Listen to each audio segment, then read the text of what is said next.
Hello बच्चों, let's read the question. The question is vital connection between mother and the fetus is A में है placenta, B में है uterus, C में है vagina and D में है fallopian tube. तो आइए देखते हैं हम इसका की कंसेप्ट. तो अगर हम बात करें बच्चों इसके की कंसेप्ट की, तो इसका की कंसेप्ट हो जाएगा vital connection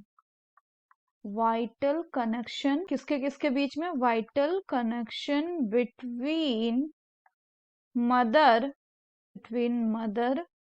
and the fetus.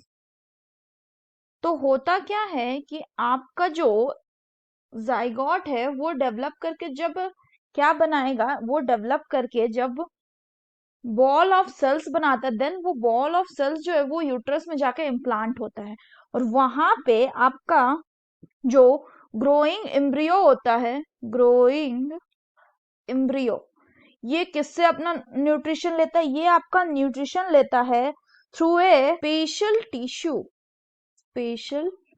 Tissue जिसको हम कहते हैं क्या? प्लेसेंटा. और ये जो प्लेसेंटा होता है, इस प्लेसेंटा में मदर एंड फीटस दोनों के क्या होते हैं? टिश्यूज प्रेजेंट होते हैं.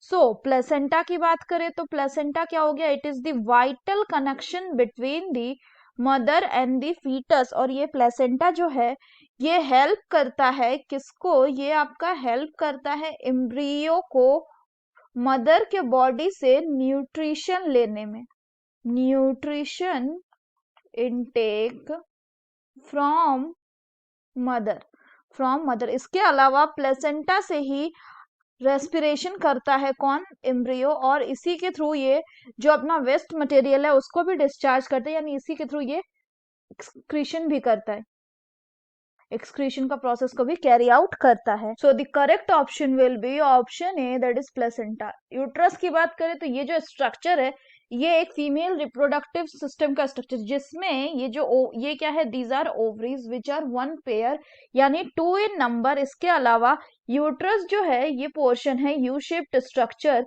जहां पे आपका इम्प्लांटेशन होता है एंड फर्दर क्या होता है? ग्रोथ होता है आपका एम्ब्रियो का. वहीं ये जो फनल शेप लाइक स्ट्रक्चर है इसको हम कहते हैं ओविडक्ट या फैलोपियन ट्यूब. और फर्दर ये कंटिन्यू करेगा किसमें? इसके एक्सटर्नल जेनाइटेलिया में, which is called as the vagina. So that's all for the question बच्चों. Hope you understood it well. Best of luck.